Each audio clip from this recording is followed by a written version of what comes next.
Les pido por favor que vayan al libro de Éxodo, capítulo 3. Éxodo, capítulo 3. Y vamos a leer los versículos 13 y 14. Entonces dijo Moisés a Dios: he aquí, si voy a los hijos de Israel y les digo, el Dios de vuestros padres me ha enviado a vosotros, tal vez me digan, ¿cuál es su nombre? ¿Qué les responderé? Y dijo Dios a Moisés: yo soy el que soy. Y añadió: así dirás a los hijos de Israel, yo soy, me ha enviado a vosotros. Hace unos años yo tuve que viajar a Canadá por razones ministeriales y unos amigos, hermanos en la fe muy queridos tuvieron la gentileza de llevarme a conocer las cataratas del Niágara. Y mis hermanos, cuando uno se expone a un espectáculo natural como las cataratas, de manera espontánea surge un wow, aunque no sea pronunciado con la boca, pero que se produce en el corazón. Decir que aquello fue impresionante se queda corto de lo que experimenté ese día. Ahora, cuando uno se encuentra en situaciones como esas y contempla algo tan espectacular, uno no tiene que decirse a sí mismo, ahora debo abrir la boca y decir wow, porque eso sería lo más apropiado. Además de que no quiero que los hermanos que han hecho el esfuerzo de traerme a la catarata piensen que yo me he sentido decepcionado. No, mis hermanos, las emociones no funcionan así. Uno simplemente se detiene a contemplar ese espectáculo, millones y millones y millones de galones de agua cayendo por minutos arcoíris que se forman en el fondo de las cataratas cuando el agua rompe y se convierte en vapor, un ruido atronador, y en una forma natural uno dice wow. Así funcionan nuestras emociones y así funciona nuestra adoración. Dios nos creó con la capacidad de experimentar asombro ante todo aquello que es hermosamente inusual. Pudiera darse el caso de que alguien visite las cataratas del Niágara y piense, ¿qué tiene de peculiar un chorro de agua que cae desde diferentes partes de la montaña? Pero en ese caso podríamos llegar a la conclusión de que este individuo no posee una idea muy clara de lo que está viendo, o de que su aparato emocional no está funcionando bien. Bueno, lo mismo ocurre con el ser de Dios. Hermanos, ¿qué se necesita para adorar a Dios? ¿Quiénes son aquellos que pueden adorar a Dios con más entusiasmo? Bueno, pastor, los que tienen en su iglesia un buen equipo de alabanza. Yo a veces me pregunto, yo no sé qué pasaría en muchas iglesias si de repente Dios hiciera el milagro de desaparecer a todos los músicos. A mí me encanta la música, me encanta que podamos adorar acompañados de músicos, pero ¿qué pasaría en muchas iglesias que aparentemente experimentan fervor en el tiempo de alabanza si de repente desaparecieran los músicos y nosotros adoráramos como ha adorado la iglesia de Cristo a lo largo de siglos, cuando no se podía adorar con instrumentos musicales? Mis hermanos, no es la música instrumental lo que nosotros necesitamos. Óigame, es bueno tenerlo. No es lo que necesitamos para poder alabar a Dios, para poder adorar a Dios. Es un sentido de asombro que se produce cuando nosotros entendemos quién es Dios. Sin asombro no hay adoración. Los que poseen un mejor entendimiento de quién es Dios y se deleitan en ello son los mejores adoradores que tiene la iglesia. Por eso alguien definía la adoración como el dulce eco de las excelencias de Dios en el corazón de su pueblo.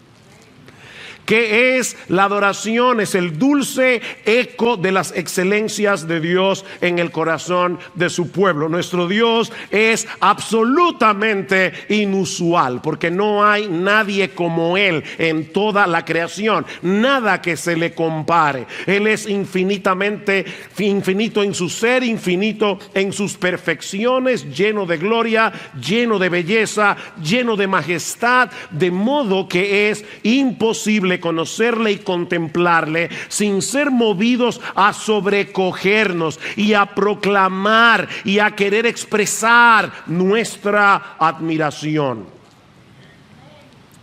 Es la deleitosa proclamación de la gloria de Dios. Eso es adoración. Así dice el Señor, Jeremías 9. No se gloríe el sabio en su sabiduría, ni se gloríe el poderoso en su poder, ni el rico se gloríe de su riqueza, mas el que se gloríe, gloríese en esto, de que me entiende y me conoce. Que se gloríe en eso.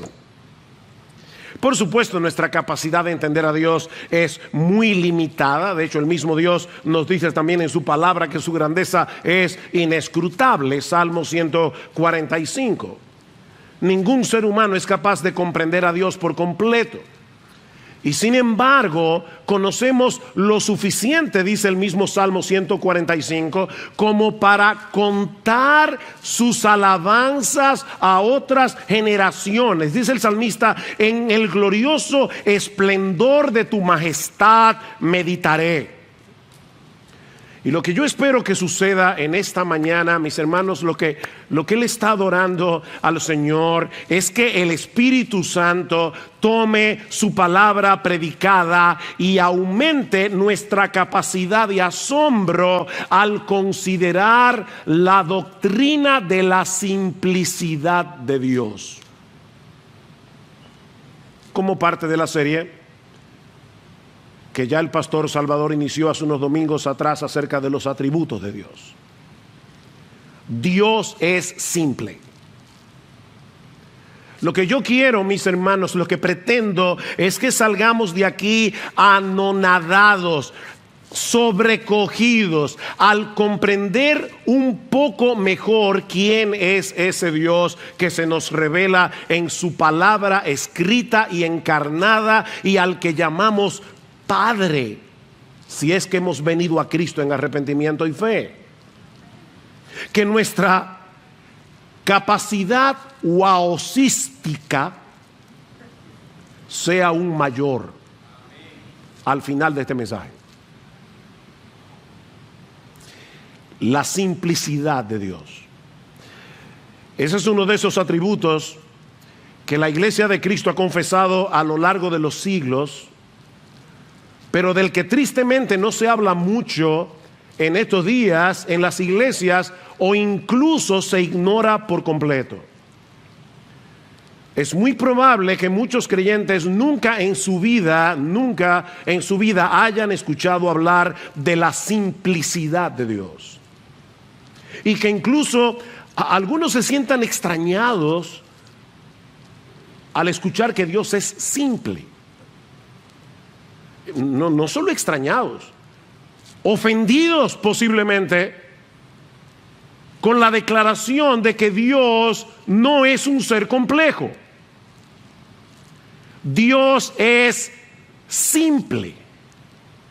Por eso me adelanto a decir que al afirmar la simplicidad de Dios, y créanme hermanos, yo voy a hacer todo lo que esté a mi alcance, ¿verdad?, para que esto se pueda comprender. Pero al afirmar la simplicidad de Dios, no estamos diciendo que Dios sea simplista.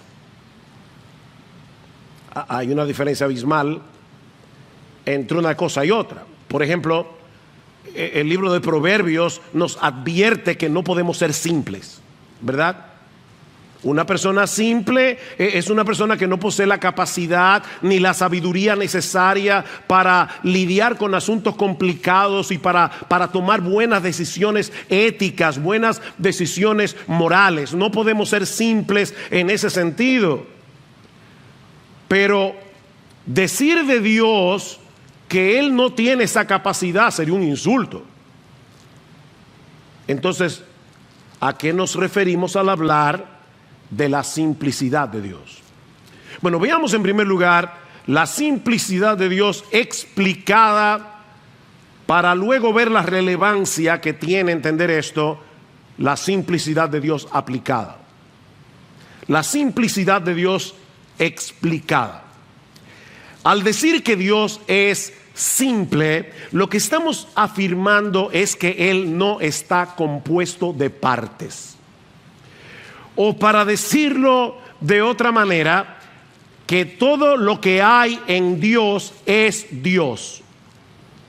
No hay nada en Dios que no sea Dios. En ese sentido, Dios es completamente distinto a todas las criaturas que existen en el universo, porque todas las cosas que existen están compuestas de partes. Y precisamente por eso requirieron de alguien que ensamblara cada parte, la colocara en su lugar para que esa cosa sea esa cosa y funcione como esa cosa. Leí recientemente que un Boeing 747 tiene 7 millones de piezas. 7 millones. Es un aparato complejo.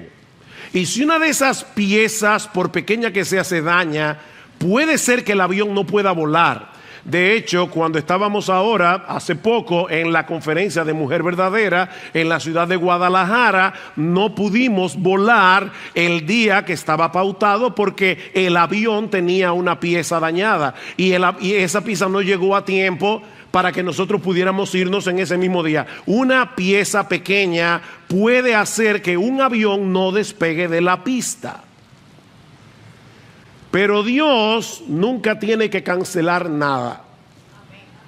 A Él no le sucede eso, porque todo lo que hay en Dios es Dios. Por eso Él no depende de nada ni de nadie para ser quien Él es. A lo largo de los siglos los teólogos lo han expresado de esta manera: todo lo que está en Dios es Dios. Así que todo lo que Él necesita para ser quien Él es Él mismo. Todo lo que Dios necesita para ser Dios es Él. Pensemos en este pasaje, Éxodo 3, la zarza ardiente, del que ya de hecho Salvador hizo referencia cuando habló de la autoexistencia de Dios. Moisés está en el monte Horeb pastoreando las ovejas de su suegro cuando se encuentra con una zarza que ardía en fuego, pero que no se consumía. Y entonces dijo Moisés: me acercaré ahora para ver esta maravilla. ¿Por qué la zarza no se quema? Ahora, Moisés obviamente no era un experto en química, pero él sabía por experiencia que para que haya fuego se necesita un material combustible, o sea, un material que pueda arder. Así que lo que resultaba sorprendente y maravilloso para él era el hecho de que este fuego, que como vemos más adelante en el pasaje representaba a Dios, era solo fuego, todo fuego. No necesitaba la zarza, o sea, el fuego estaba ardiendo en la zarza, pero no dependía de la zarza para poder arder. Ese fuego no necesitaba de material combustible porque, como dice un comentarista, ardía por su propia energía. Se trataba de un fuego que no estaba compuesto de ninguna otra cosa que no fuera el fuego mismo. Ahora, no olvidemos en qué contexto ocurre este fenómeno. En ese momento Dios iba a comisionar a Moisés para que regresara a Egipto para libertar a su pueblo, y Moisés iba a comenzar a poner una serie de excusas porque él no quería hacerlo. Noten el versículo 11 del capítulo 3. Pero Moisés le dijo a Dios: ¿y quién soy yo para ir a Faraón y sacar a los hijos de Israel de Egipto? Capítulo 4 versículo 1. Y Moisés respondió: ¿y si no me quieren creer ni escuchan mi voz? Versículo 10. Entonces Moisés dijo al Señor: por favor, Señor, nunca he sido un hombre elocuente, envía a otro. ¿Ven? Excusas, excusas, excusas. ¿Qué necesitaba Moisés en ese momento? Oh, pastor, obviamente levantar su autoestima. No, necesitaba saber quién era el Dios que lo estaba comisionando. Moisés no necesitaba autoafirmación. Moisés en ese momento necesitaba saber quién es Dios. Y precisamente eso es lo que Dios le revela. Dijo Dios a Moisés: Moisés, la pregunta no es quién eres tú, la pregunta es quién soy yo. ¿Y sabes quién soy yo? Yo soy el que soy. Así que cuando los hijos de Israel te pregunten: ¿y quién es ese Dios que te ha enviado a libertarnos de la esclavitud de Egipto? Tú le vas a decir: diles que yo soy, me ha enviado a vosotros. ¿Quién es Dios? Él mismo. Decía el filósofo español José Ortega y Gasset. No es una avenida, es un filósofo. Decía José Ortega y Gasset: yo soy yo y mis circunstancias. ¿Han oído eso? Yo soy yo y mis circunstancias. ¿Qué quería decir el filósofo español? Bueno, lo que él está diciendo es: mi yo es solamente un ingrediente, una parte de mi vida, porque también están mis circunstancias, el medio en el que se ha desarrollado mi existencia. Eso también tiene que ver con quién soy yo. Pero en el caso de Dios, Él es quien Él es. Las circunstancias no juegan ningún papel. Así como el fuego de la zarza no necesitaba ninguna energía fuera de sí mismo para arder, Dios no necesita de nada fuera de sí mismo, ni para existir, ni para ser feliz.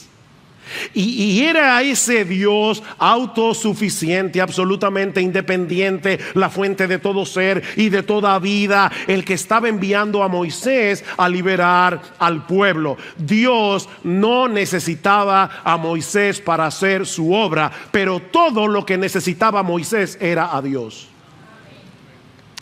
Dios no necesitaba a Moisés, ni a ti, ni a mí, ni a nadie. Pero tú, yo y Moisés necesitamos a Dios. ¿Se dan cuenta, mis hermanos, que esta no es una enseñanza meramente académica que deba reservarse únicamente para los teólogos? Esta es una verdad esencial acerca del ser de Dios que los creyentes necesitamos conocer para alimentar nuestra confianza y nuestra admiración por Él. Nuestro Dios es quien Él es, porque todo lo que hay en Dios es Dios mismo. Él no está compuesto de partes. Ahora, consideremos por un momento, primero, lo que eso implica en cuanto a los atributos de Dios, y en segundo lugar, lo que eso implica para la doctrina de la Trinidad. Los atributos de Dios.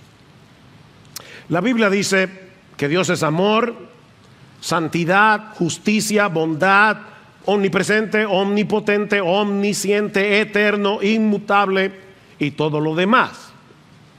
Pero eso no quiere decir que cada uno de esos atributos sea una parte de Dios.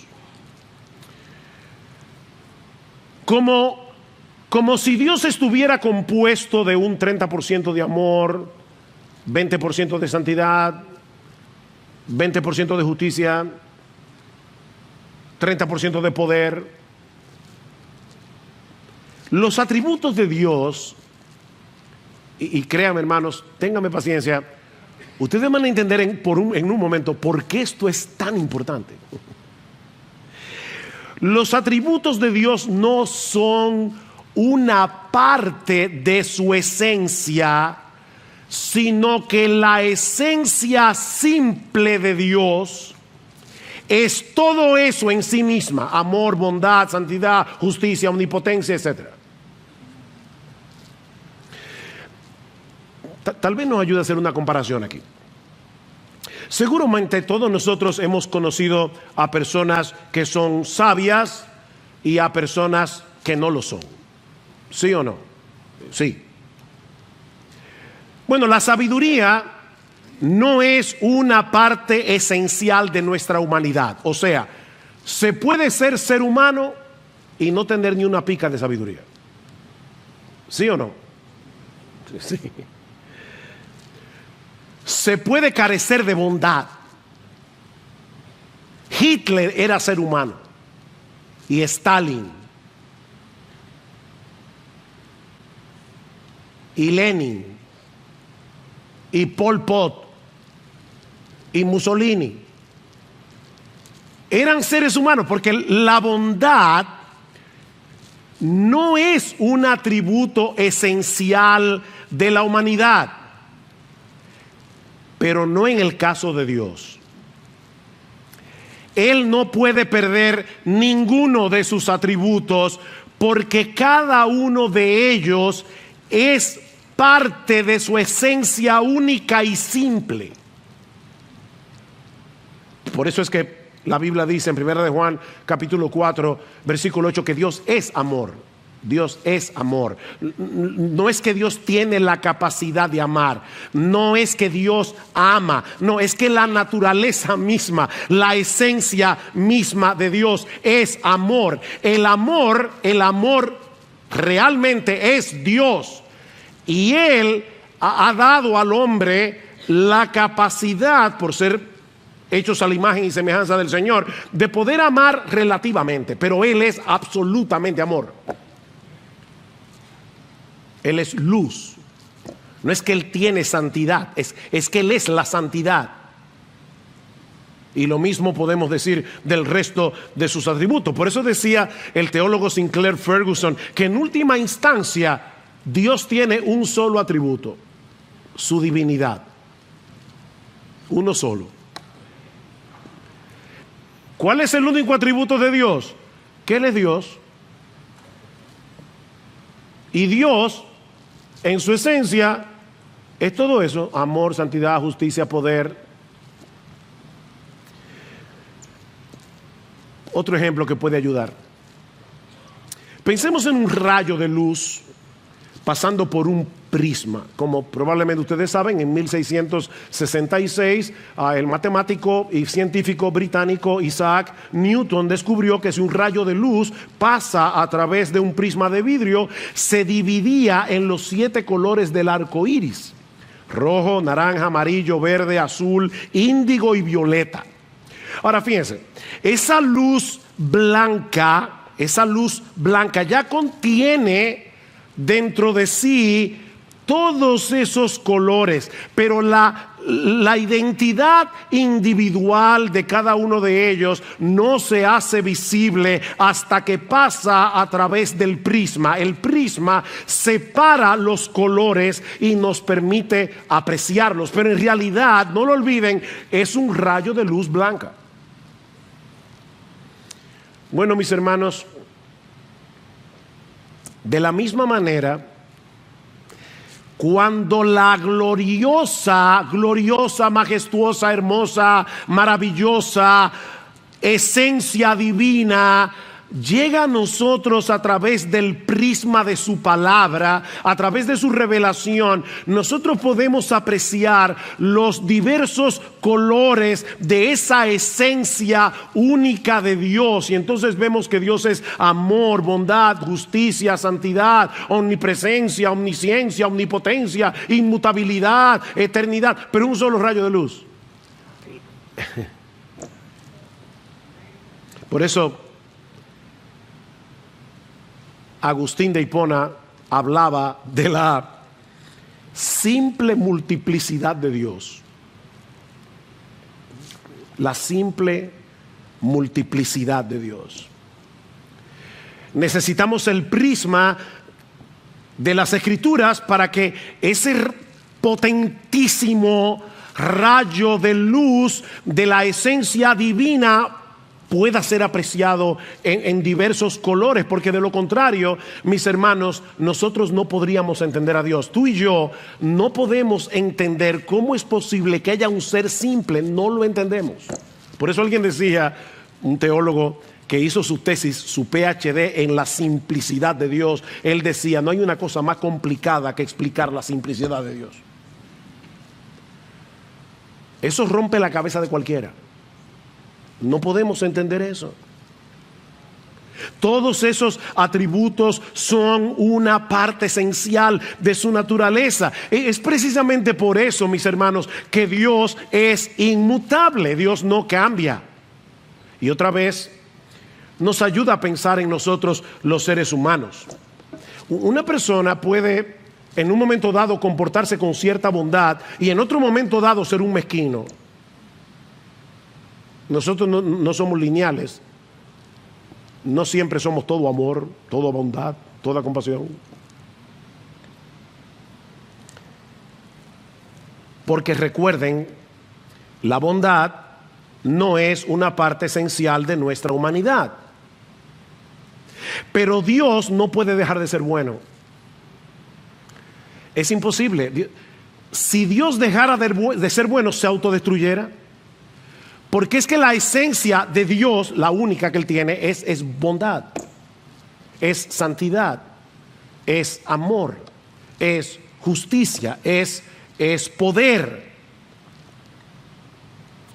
Dice el salmista en el Salmo 90, Señor, tú nos has sido refugio de generación en generación, antes que naciesen los montes y formases la tierra y el mundo, desde el siglo y hasta el siglo, desde la eternidad y hasta la eternidad, tú eres Dios.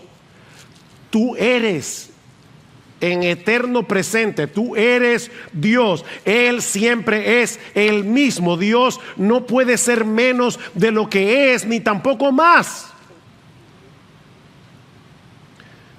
Si yo le dijera a mi esposa, la quiero piropear, y le digo, hoy tú eres mejor que cuando nos casamos, sería un piropo.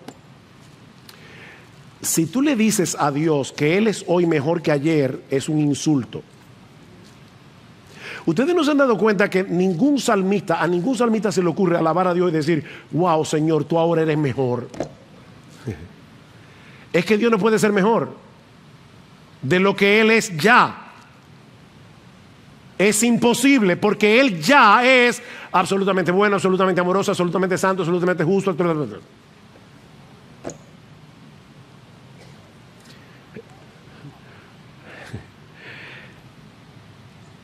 Dios no cambia porque es imposible que cambie.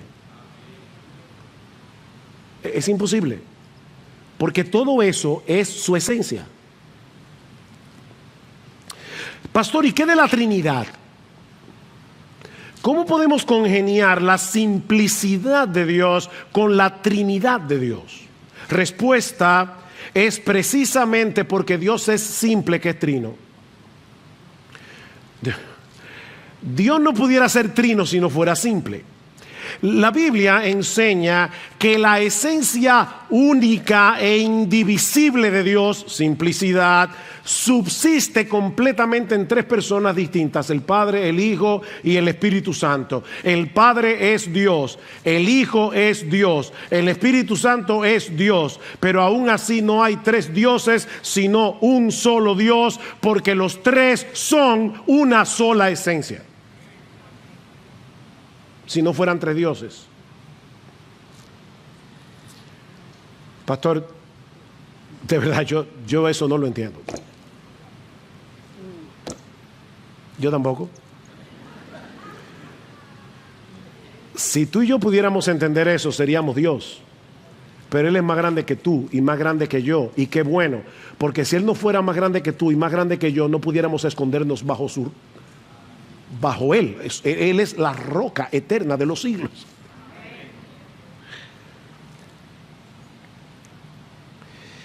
Jamás podremos entender con nuestra mente finita la Trinidad de Dios, pero esa es una verdad que Dios ha revelado en su palabra.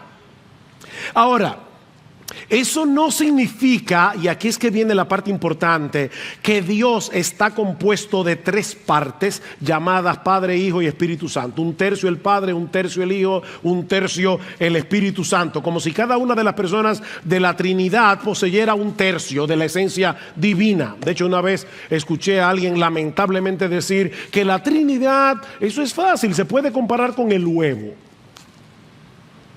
O sea, el huevo tiene cáscara, yema y clara. La cáscara en sí misma no es el huevo, ni la yema en sí misma es el huevo, ni la clara en sí misma es el huevo. Es el huevo. O sea,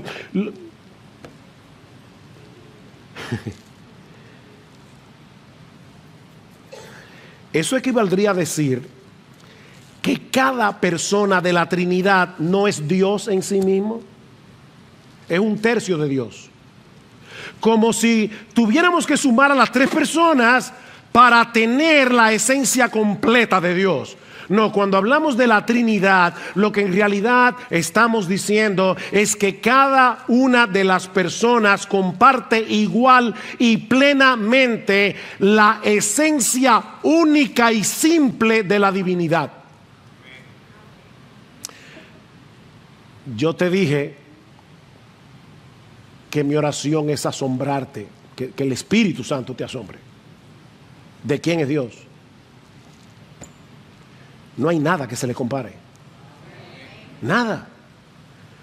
Deuteronomio 6:4, escucha Israel, el Señor es nuestro Dios, el Señor uno es. Sorprendentemente ese es uno de los textos favoritos de los musulmanes y de todos los que niegan la doctrina de la Trinidad. Pero lo que ese texto significa no es que Dios es una singularidad matemática, que hay una sola persona que se llama Dios, sino que como Dios es único porque hay una sola esencia divina, Él y solo Él debe ser el objeto de nuestros afectos y de nuestra adoración. Por eso el texto sigue diciendo: el Señor nuestro Dios, el Señor uno es, y amarás al Señor tu Dios con todo tu corazón, con toda tu alma y con todas tus fuerzas. La devoción y la lealtad de nuestro corazón, de nuestra alma, no puede estar dividida porque existe un solo Dios.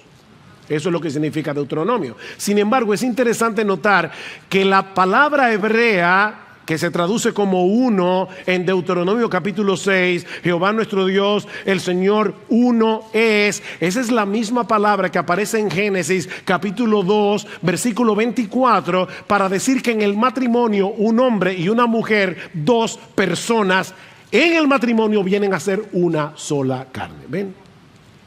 No es una singularidad matemática.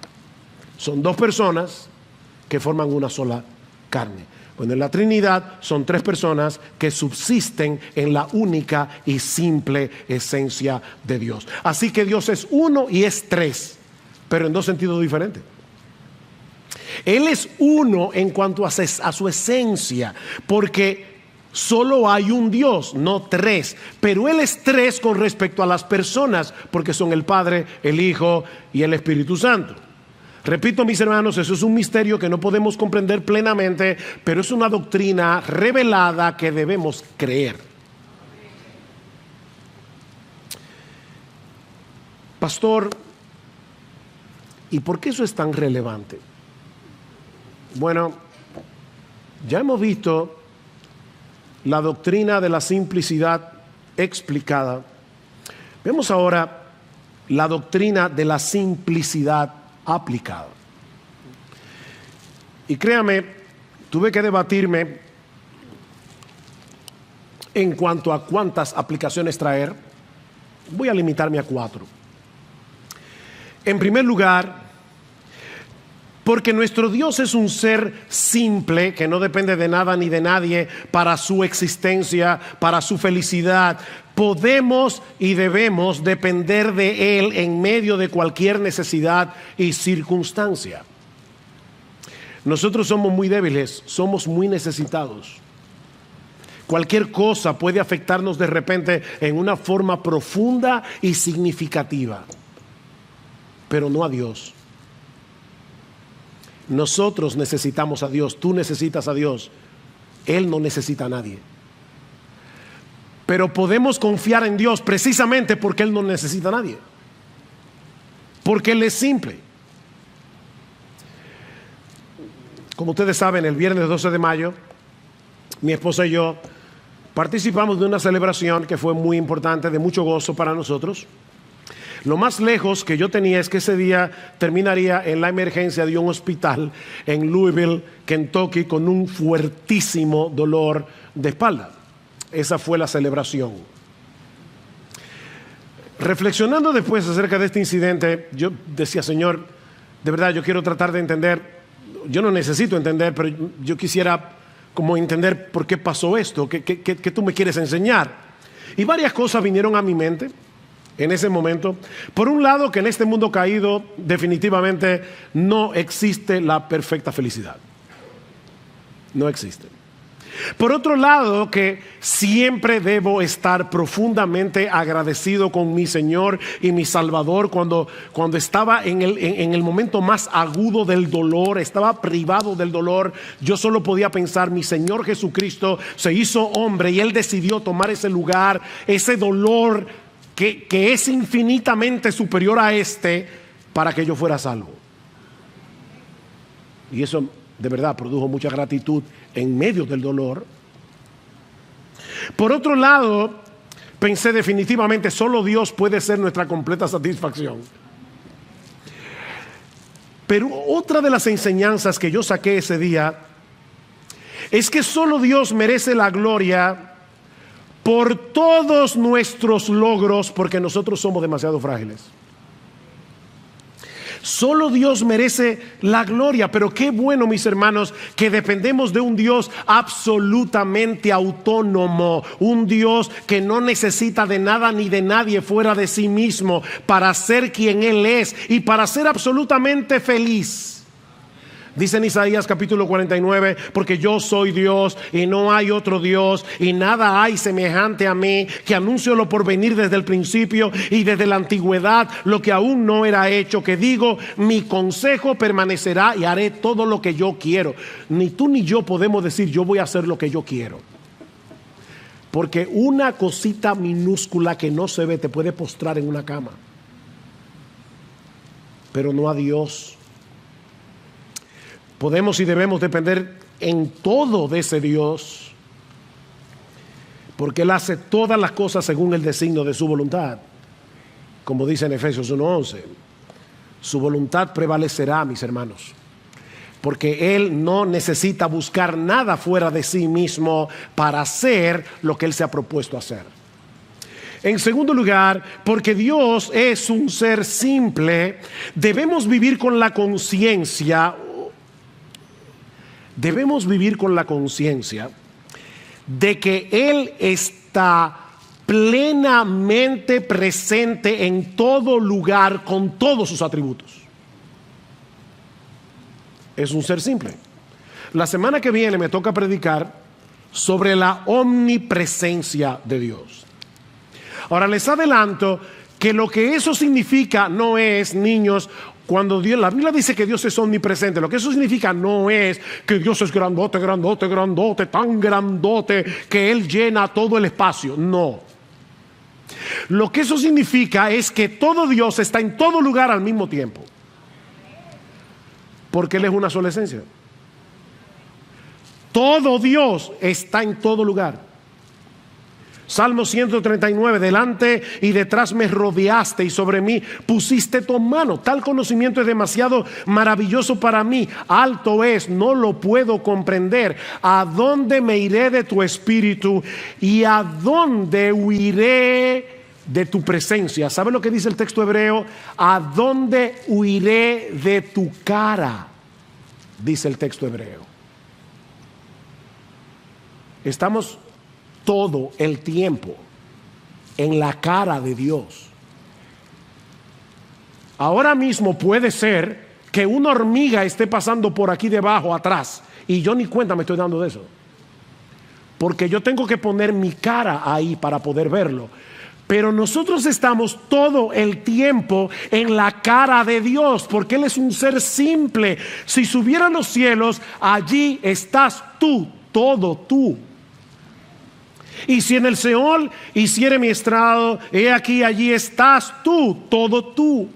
Si tomare las alas del alba y habitar en el extremo del mar, aún allí me guiará tu mano y me asirá tu diestra. Mis hermanos, Dios no está difuminado, Dios no está diluido por el espacio, como si por aquí estuviera algo de su amor y por aquí estuviera algo de su santidad y por allá estuviera algo de su poder y por el otro lado estuviera algo de su justicia.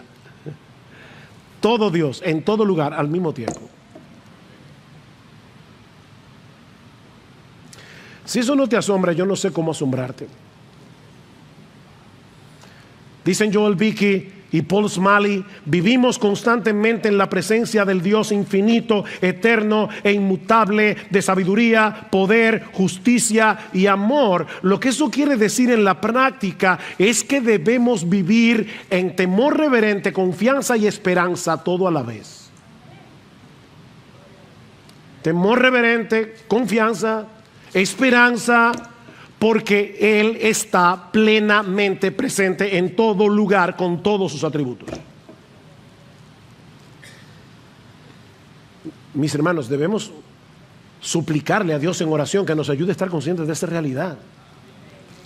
Sobre todo cuando estamos inmersos en nuestra vida cotidiana. Nosotros podemos estar haciendo la cosa más trivial del mundo y aún la estamos haciendo en la cara misma de Dios. Como también podemos estar en una profunda aflicción y consolarnos con el hecho de que todo Dios está allí con nosotros en ese momento.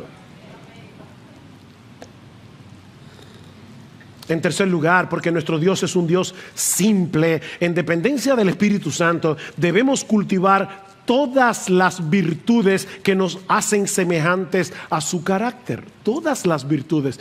Dios no es más amoroso que santo, ni más santo que bondadoso, ni más compasivo que justo. Recuerden, es un rayo, un solo rayo, una única esencia, que es todo eso a la vez. Y Él nos hizo a su imagen y semejanza. Es verdad que el pecado distorsionó la semejanza de Dios en nosotros, pero Cristo vino a restaurar esa imagen, de manera que los cristianos no podemos darle más importancia a algún aspecto del carácter de Dios por encima del otro. Tú no puedes decidir, yo voy a cultivar ahora el amor, y qué del gozo, y qué de la santidad, y que de la justicia. Es que tú no puedes tomar esa decisión. Es por eso que en Gálatas capítulo 5 versículos 22 y 23 se habla del fruto del Espíritu, no de los frutos del Espíritu. Es un solo fruto, porque ese solo fruto encierra todo el carácter hermoso y maravilloso de nuestro gran Dios y Salvador Jesucristo. Así que nosotros debemos crecer en amor, gozo, paz, paciencia, benignidad, bondad, fe, mansedumbre, templanza, porque nosotros queremos parecernos cada vez más a ese Dios que es una sola esencia divina. Finalmente, porque nuestro Dios es un ser gloriosa y maravillosamente simple, Solo Él es digno, solo Él es digno de nuestra más ardiente devoción, lealtad y adoración. Solamente Él, porque en todo el universo no hay nadie como Él. ¿Recuerdan cuando un escriba le preguntó al Señor, ¿y cuál es el primer mandamiento de todos? ¿Qué hizo Jesús? Fue a Deuteronomio capítulo 6. Y le dijo, el primer mandamiento de todo es este: oye Israel, el Señor nuestro Dios, el Señor uno es, y amarás al Señor tu Dios con todo tu corazón y con toda, porque un solo Dios, con toda tu alma, con toda tu mente y con todas tus fuerzas. Ese es el principal mandamiento. Si Dios es uno, si hay una sola esencia divina, no podemos tener nuestros afectos divididos. Debemos amarlo y adorarlo únicamente a Él con todo el corazón, no con una parte, con toda nuestra alma, con toda nuestra mente, con todas nuestras fuerzas. Es cierto que de este lado de la eternidad, mientras el pecado more en nosotros, adorar a Dios de ese modo es prácticamente imposible, es una lucha. Pero en la misma medida en que se acreciente nuestro asombro por quien Él es, en esa misma medida aumentará el fuego de nuestra devoción por Él. Recuerda, mi hermano, mi hermana, que la adoración es el dulce eco de las excelencias de Dios en el corazón de su pueblo.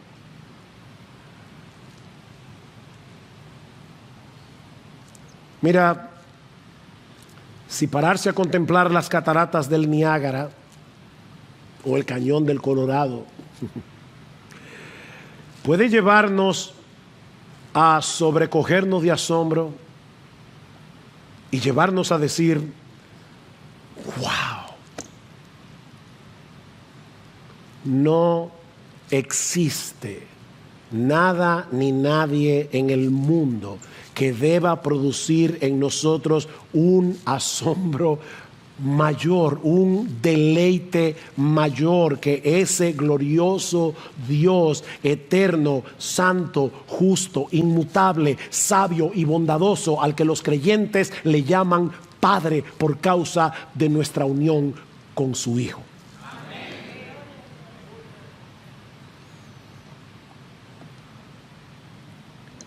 Mira, mi amigo, si tú estás aquí sin Cristo, de verdad, tú eres digno de lástima. Tú eres digno de lástima. No existe un privilegio mayor que tener a Dios como Padre. Conocer a Dios, que se gloríe en esto, en entenderme y conocerme. No se gloríe el sabio en su sabiduría, ni el rico en su riqueza, ni el poderoso en su poder. El que se gloríe solo tiene una razón para gloriarse: en que me entienda y me conoce. Si tú no conoces a ese Dios, tú eres digno de lástima, de verdad. Pero tú puedes conocerlo hoy. Él se ha revelado. Él viene a través de su palabra. Y nosotros podemos conocerlo viniendo a Cristo en arrepentimiento y fe, para que ese Dios, ese glorioso Dios, ese majestuoso Dios, ese incomprensible Dios, venga a ser nuestro Dios y nuestro Padre. Concluyo con estas palabras de doxología en el libro de Judas. Y aquel que es poderoso para guardaros sin caída y para presentaros sin mancha en presencia de su gloria con gran alegría, al único Dios, nuestro Salvador, por medio de Jesucristo nuestro Señor, al único Dios, nuestro Salvador, por medio de Jesucristo nuestro Señor, sea gloria, majestad, dominio y autoridad antes de todo tiempo y ahora y por todos los siglos. Amén y amén.